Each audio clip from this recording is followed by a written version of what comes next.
Thank you, Professor Sirkeji. First of all, thank you for inviting me to be a co-chair of this great event. And on behalf of Southeast European University, the rector of this university, Professor Academic Abdulmenaf Beceti, also the Dean of the Faculty of Contemporary Social Sciences, Professor Mehmet Mehmeti, I would like to welcome you, unfortunately online, not on our CU premises as we hoped to host you here, but hopefully in some other occasions we can have you at our beautiful campus. Today we are pleased to welcome Professor Jelena Dzankic, which is a professor at the Robert Schuman Center and also co-director of the Global Citizenship Observatory at the European University Institute. She researches citizenship in Europe and beyond, also Europeanization and politics of identity, and has published extensively on these topics.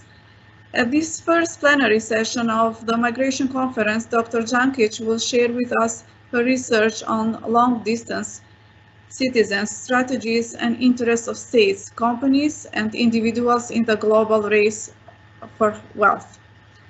She examines the interests and strategies of states, companies, and individuals as key actors in the global market for citizenship. With that, I ask you to give your full attention to Dr. Dzankic and help me in welcoming her to this online stage. Professor, the floor is yours, Jelena. Thank you very much. Thank you, Merita, for such a lovely introduction. As you have heard, I'm a part-time professor at the Robert Schuman Center of the European University Institute in Italy, where I also co-direct the Global Citizenship Observatory, also known under its name GLOBALCIT. So if there's anything you ever wanted to know about citizenship-related issue and never dared to ask, do visit our website, globalcit.eu. Now, I also wanted to thank the organizers of this event, for inviting me to something that was supposed to take place in North Macedonia in June, if I remember correctly. And I must imagine that it took an incredible effort to essentially translate this into an online event. So thank you very much to everyone who actually had a role in this endeavor. Just before I finally start with my presentation, I also have to say that I'm very glad to share the floor here with Nissa, as we will touch upon two very different aspects of inequalities. So she will be speaking about the stubborn inequalities inside countries, and I will be talking about how global wealth inequalities push forward this global market for the sale of citizenship. Now, my talk today is based on my recent book, which is The Global Market for Investor Citizenship. And people often say, do not judge the book by the cover, but I would tell you, do so, because this cover is really nice, and I think that the book is really good. So just as a humble author. So what I want to do is to give you some background on the global market for investor citizenship, and by doing so, I'm going to try to explain why different parties in this market, including states who sell citizenship and thus produce these long-distance citizens, long-distance citizens themselves, meaning the beneficiaries of the investor citizenship programs, but also companies that act as intermediaries in negotiating with governments or essentially helping those individuals acquire citizenship of different countries, what their interests are, what their strategies are, what their behavior is, but also tell you a little bit more about the roots of these programs, the different mechanisms of them, and also the potential risks and problems that they have posed in quite a number of countries. So this is quite an ambitious agenda for such a short talk. So I want to start it by a little story, which will give you quite a lot of meat and quite a lot of food for thought in terms of thinking about the sale of passports. So I wanted to start this by telling you how I myself got interested in the sale of passports. So you may have noticed my funky name, which in US is pronounced as Dzankic. And essentially it means that I'm of Balkan origin, or more specifically, I'm from Montenegro.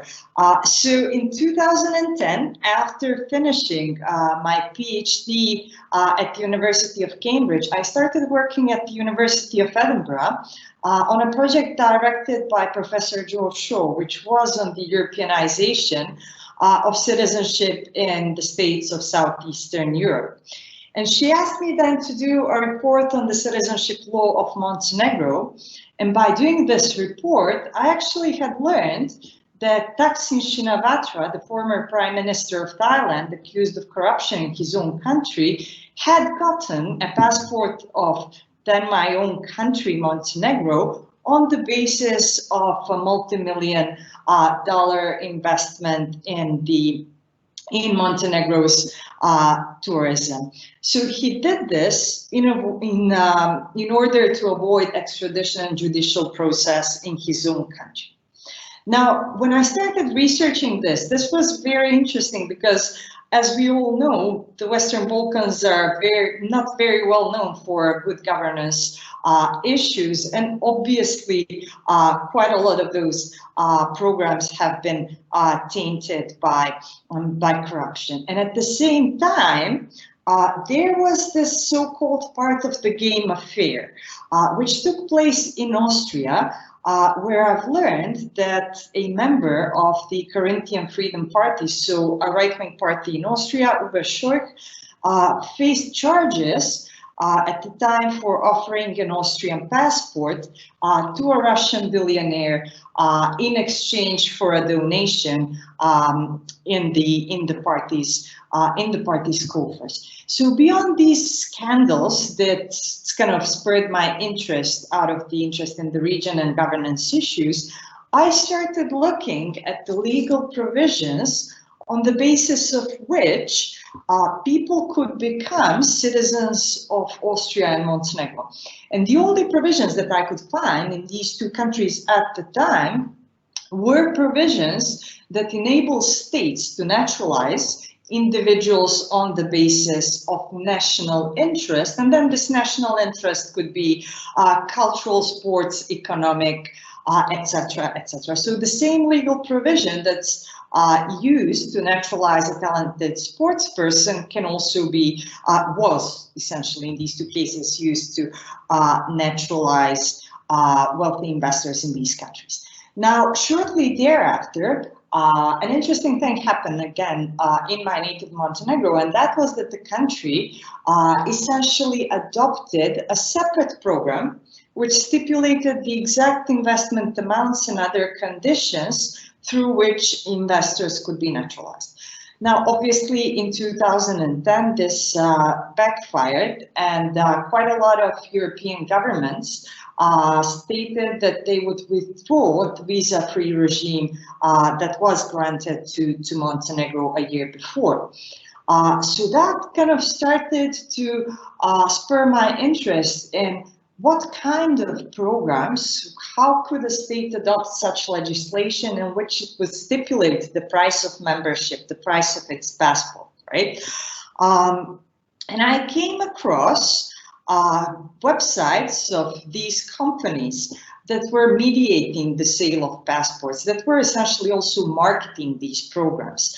And that was the first time that I heard of the sales of passports in the tiny Caribbean islands of St. Kitts and Nevis and the Commonwealth of Dominica, which, similar to Montenegro's first attempt to introduce an investor citizenship program, had these separate and well-defined conditions on acquiring passports and citizenship on the basis of investment, and thus they were creating these long-distance citizens, or people who would buy membership in those tiny islands, but who would never live in them. Now, this essentially drew me to research one, the regulation of this kind of citizenship acquisition.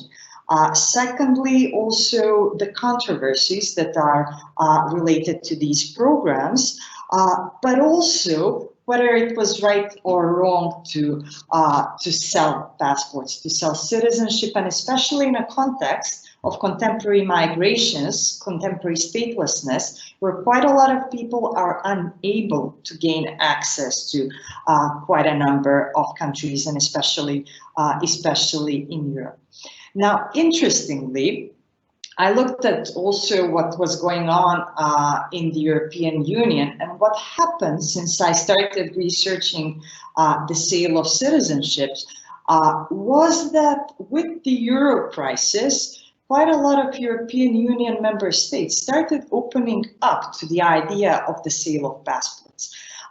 So right now, there are 3 EU member states, so Malta, Cyprus, and Bulgaria, that do run these open investor citizenship programs. And the Maltese one actually sparked quite a lot of international attention. So it was first established in 2013 as an outright sale of the Malta citizenship for any investor who would have 650,000 euros to invest in Malta. However, this program was heavily criticized by the European Commission and other member states, because obviously, while citizenship of Montenegro does not come with the benefits of European Union citizenship, the one of Malta does. So what Malta was selling, it was not the citizenship of Malta, but also access to European Union citizenship rights, meaning the right of establishment in, at that time, another 27 European Union member states, the right to work, the right to vote in different levels of election, consular protection, etc., etc. So after quite a lot of member states of the European Union raised concerns over Malta's behavior in this respect, the European Parliament held a parliamentary debate to essentially draw attention to the fact that European Union citizenship should not be for sale, and that these programs are not in line with the principle of solidarity. The problematic issue there was the fact that under Article 20 of the Treaty TFEU, European citizenship is additional to and does not replace national membership, meaning that the regulation of citizenship is still with the member states. So after the Commission threatened infringement actions, Malta decided to keep its prerogative to sell citizenship, but introduced additional conditions. Now, as the time passed, and you probably will have heard of the corruption and governance problems in Malta, but also of the recent issue in Cyprus with the Cyprus Papers related again to the sale of passports and all the problematic aspects of these programs. The European institutions have been advocating for phasing out of these programs. So it is likely that in the next year or so, there will be substantial changes to the Malta, Cyprus, and Bulgaria investor citizenship programs, and that these will most likely be, will no longer allow for long-distance citizens to acquire EU citizenship through by acquiring the citizenship of one of these 3 member states. So what we could tell about these programs is A, that they are highly discretionary.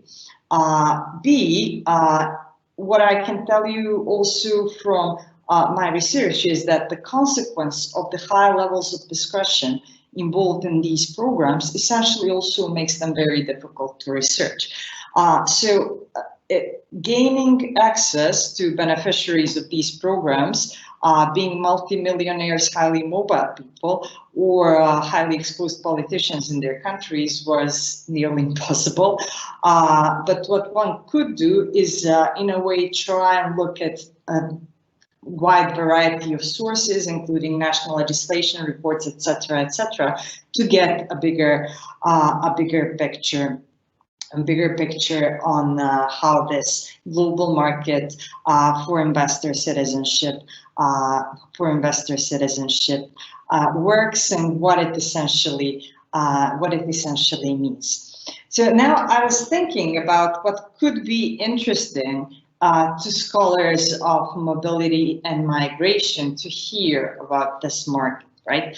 So, and perhaps this is because my personal interest was sparked by also looking at the way this link between money and citizenship has evolved historically. So the first thing that I wondered when I started working on this project was essentially how old are these programs? For how long back in history can we trace the roots of states creating long-distance citizens? And then I started thinking about the concept of citizenship in itself. So I understood, and in a way, I thought of citizenship as a sort of equality. We nowadays consider citizenship to be the right to have rights. So citizenship means that within a state, we are all, well, at least formally, supposed to be equal. However, and this is also one of the roots of the global market for investor citizenship. Citizenship differentiates among states because obviously a person born in an African state will have very different life opportunities from a person born in Australia or a person born in the United States, in Canada, in any of the European countries. So this is where my first premise was. Yet then I started thinking of whether this was also true historically, which made me realize that the notion of citizenship in itself was very much different. And that historically, citizenship was in a way a marker of these internal hierarchies of membership, which were crucial for the distribution of rights among people. And many times, the distribution of these rights depended on property. So if you wish, migrations and mobility within citizenship did not happen across borders as they do now, but rather within societies that were stratified, most commonly on the basis of property, but also in relation to gender and other qualifiers such as race, etc. So if you think about also citizenship in ancient Athens, you know that ancient Athenian citizens were all adult males who held property. And this essentially denoted to the community, A, their self-sufficiency, and B, their capacity to take part in the warfare. And metics, those who did not belong to the Athenian polity, they could not naturalize on the basis of property. What they could do is naturalize on the basis of merit. So if you think about the current practice and the examples of Austria and Montenegro that I started this talk with, merit-based naturalization essentially articulates the interest of the state in admitting an individual that it finds worthy. Now, it was interesting for me to read about the rich orator Cephalus, who was a wealthy metic, so not an Athenian citizen, and he could not gain access to the Athenian body of citizenry just because he was wealthy. So the practice was a little bit different than it is today. What he did was that he invested all of his assets to save Athenian soldiers. And by saving Athenian soldiers and giving up his wealth, he essentially eventually obtained citizenship in Athens. So I think that this is one of the very interesting dynamics that can show us how states have and use, or polities in ancient times, use their discretionary powers to naturalize on the basis of merit. And we can see quite a lot of interesting examples along these lines. Also in ancient Rome, where you have the very well-known anecdote of St. Paul, who was arrested by a centurion. And the centurion was a peregrinus, meaning a foreigner, not a proper Roman citizen. And then at that time, a centurion, so someone who was not a Roman citizen, could not arrest the Roman citizen.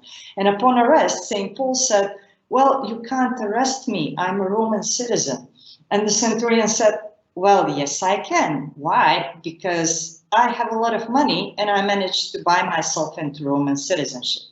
And he was able to do so, similar to Cephalus, not only because he was wealthy, but also because he was serving in the army. So he rendered some sort of a service to the state. And we can see very similar practices throughout history. So those who were in a way affluent enough, they could cross boundaries of membership within different communities, but also shift across them. Now, interestingly, with the coming of the Westphalian system, what we could see was a growing significance of wealth for essentially determining, in a way, these membership rights. So starting from the Prussian three-class voting system, in which the wealthier you were, the more would your vote count, to the attempts in the United States to limit the voting rights of the poor and people of color by introducing poll tax. So only if you could pay the poll tax would you be eligible for voting.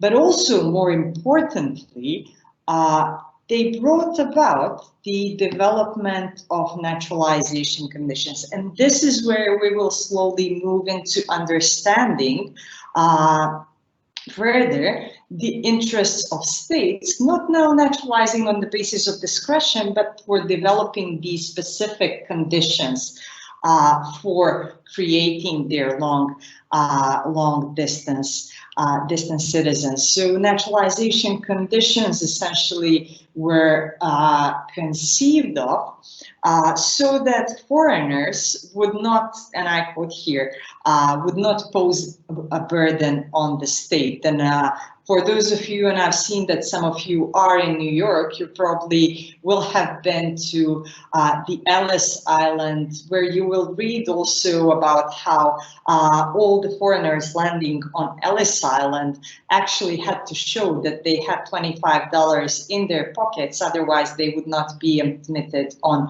the American soil. So there you can see in a way how property, money are related to membership, and also how naturalization conditions or conditions of membership eventually evolved. Now, the roots of these contemporary investor citizenship programs can be found, and this is something that I found really interesting, in the post-colonial states, which after their independence were economically unsustainable, due to their small economies, due to their geographic position, small size, etc., etc. So in the 1980s, places such as Tonga, Nauru, Samoa, Vanuatu started unofficially selling their passports. So it would normally be done by embassies who would just exchange passports under the table with wealthy investors. And the first programs, the ones in which this exchange between money and membership was regulated, emerged in 1984 in St. Kitts and Nevis, and subsequently in 1993 in the Commonwealth of Dominica. And now quite a lot of countries in the world has some sort of a provision that enables them to create these long-distance citizens through wealth, including St. Lucia, Cyprus, Malta, also Turkey, the Comoros, but also Moldova and my native Montenegro, which reintroduced an investor citizenship in 2019. So, but having these programs that specify the investment amount does not mean that other countries cannot sell their passports. And as I mentioned, they can, because discretionary provisions that are present in most of this world's countries' naturalization laws enable states to determine their national interest and then to articulate these interests as economic or commercial interests, thus facilitating or waiving some of the naturalization conditions that are applicable to ordinary applicants. They can also, in addition to these specific investor citizenship programs, naturalize individuals through investment-based residence, which are programs that enable an individual to gain residence in a country and eventually access naturalization. An interesting thing there is that it may or may not, unlike investor citizenship, which necessarily creates long-distance citizens, investor residence programs are regulated in such a way that they may or may not create long-distance citizens in view of how the concept of residence is formulated nationally. So I can give you an example. In the US, you actually have, if you get an EB-5 visa, which is the investor residence visa, you actually have to be present, physically present on the US soil.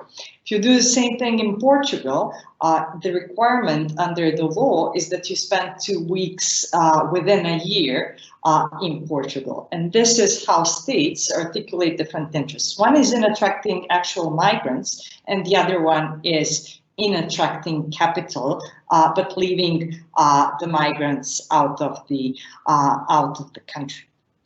And obviously, from among these three types of programs, so discretionary naturalization on the basis of merit, the investor citizenship programs, and the residence-based programs, discretionary naturalization is the most common one because it's the least contentious one, precisely because states articulate their interests as national interest, and that's something you don't touch, otherwise you're gone.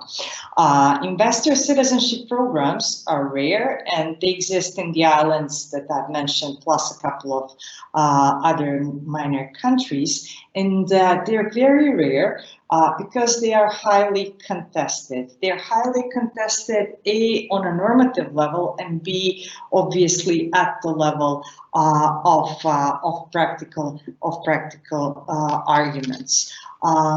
So what essentially have been the key arguments for the sale of citizenship for those who support this practice is that we're all born unequal. And as I have mentioned at the beginning of my talk, the fact that I was born in Montenegro gives me perhaps more opportunities that someone who was born in the global south, but also less opportunities than someone born in the global north has. So essentially that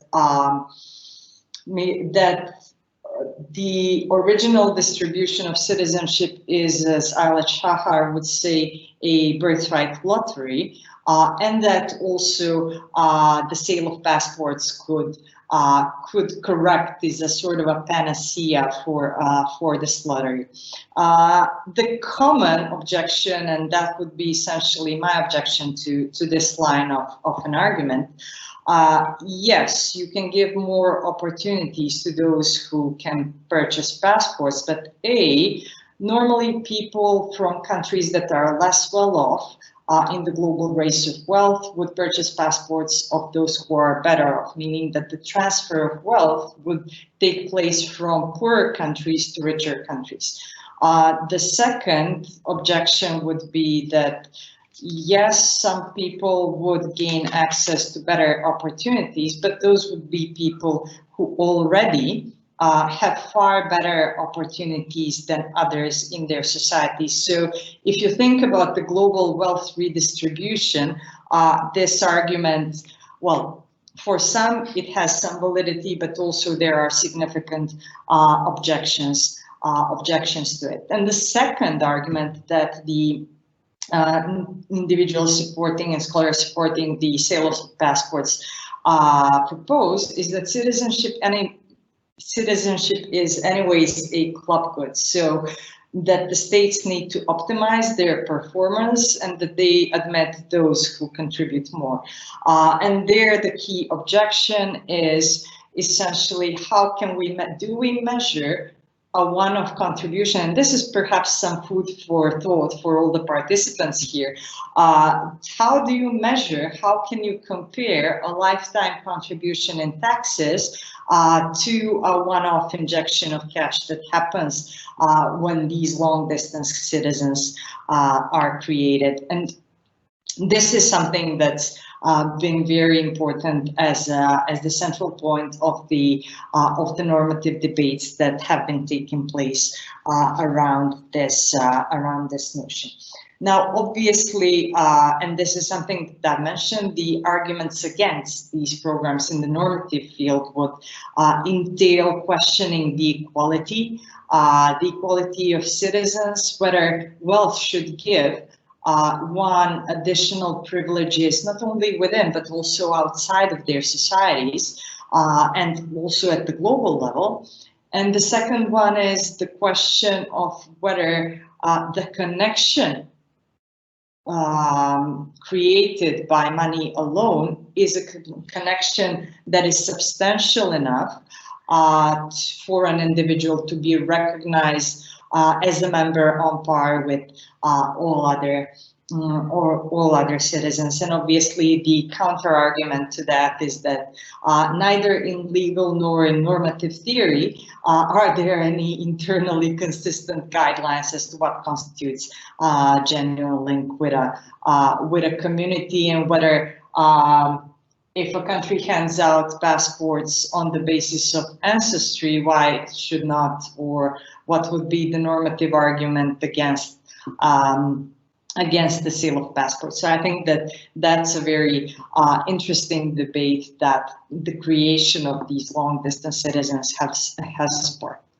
Now, and this is something that also is related to the starting point of my argument. Now, there are quite a lot of interests involved in the establishment of investor citizenship programs.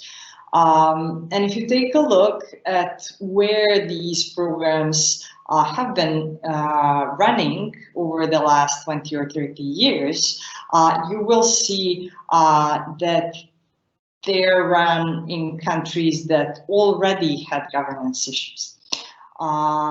If you think about the fact that beneficiaries of these programs are individuals coming from the developing countries who have commonly benefited from the fall of communism or from independence movements, etc., in terms of acquiring their wealth.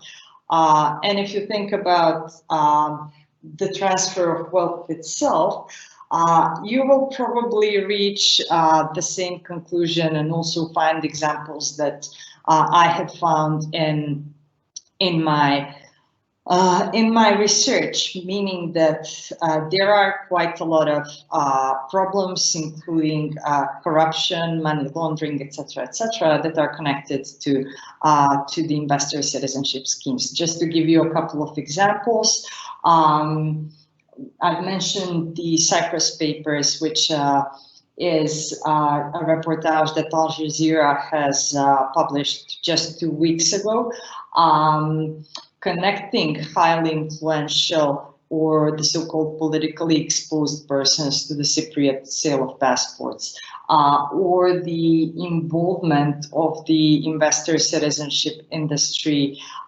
in the issues surrounding the assassination or the, let's say, the communication of the assassinated journalist in Malta with the members of the investor citizenship industry, or the protests in the Commonwealth of Dominica. So when you have governance issues and when you have, in a way, different kinds of individuals acquiring these passports, I think it's obviously scandals are inevitable in these programs.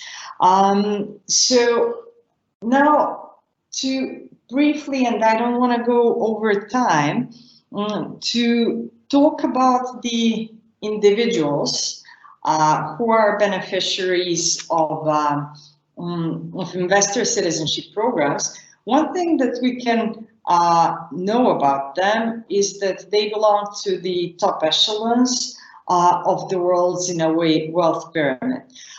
So if, for instance, if the Cypriot program costs 2.5 million euros, and if you know that most millionaires in the world have a net worth of just over 1 million, that excludes most of the millionaire population, meaning that whoever is purchasing these passports needs to be an incredibly wealthy individual. And on top of that, and this is something that I mentioned when I was briefly talking about the transfer of wealth, is that it needs to be a person for whom acquiring a second, a third, etc. passport would essentially have some sort of a meaning. And then you start to think about, so what would be the interest of someone to get the new passport, right? So one of the most commonly highlighted motives is to get a second or a third or fifth passport as a mobility pass. So this newly acquired passport, if you come from a country that that has visa-free travel only with 30 countries in the world, then you acquire a passport of a country such as Malta, you will have visa-free access to far more countries than with your original passport. And this is one of the motivations for these individuals to acquire citizenship by investment. The second one is, and this is something that's also highlighted by the so-called citizenship industry, or these companies that are intermediaries in the sale of passports, is that these people purchase a second passport as a sort of an insurance card. So in case anything happens in their home country, they can run to a different country, but they essentially remain long-distance citizens, because life is better if you're rich in a poor country than if you're, in a way, a small fish in a big pond. However, and related to the first 2 points, acquiring for these beneficiaries, acquiring a second passport, or a passport of, as Yossi Harpas would say, a higher tier country, is used to signal status vis-a-vis those at the home country. So individuals would essentially go and buy the passport of Malta as if it were a Gucci bag or something of sorts. And funnily enough, a colleague of mine went through Zurich airport, and the passport of Malta, which was for sale, was put right next to the store that's selling Rolex watches. So in a way, you see that the dynamics of the global market for investor citizenship essentially function as a sort of a luxury good market. And this is something that the investor citizenship industry has been highlighting, and the chairman of one of the key companies in this domain essentially says, look, our average customer, he already has a yacht. He already has 2 planes, 5 flats, so what's next for him to buy, and it's normally a him, what's next for him to buy, so why not get the Cyprus or a Malta passport? So in a way you see that these goods are used to signal status. And just briefly about the companies used, and we can talk about this more in the discussion. Companies that are intermediaries in these sales of passports, they operate at different levels. So we have major international and transnational actors, which in a way do not limit themselves to negotiating between individuals and states, but also lobbying for the opening of these programs in different countries, and also have a major role in terms of marketing these programs. Also, they essentially take up different roles on the ground in terms of real estate, mediation, in terms of document submission, application submission, etc., implying that the investor citizenship industry in terms of companies is becoming increasingly differentiated. So as it is 2:34 already, I'll just say two last words. Now, I think it's very important to think about, also in the context of COVID-19, what the future of this long-distance citizenship, of this global market for investor citizenship will be, and whether essentially the situation that we're in will drive more people to acquire a second passport as a sort of an insurance card, or will the sales of passport phase out as a result of reduced mobility? And this also calls into question the very concept of citizenship, and we should think about what it means nowadays, and whether citizenship should essentially be depreciated to such an extent to be sold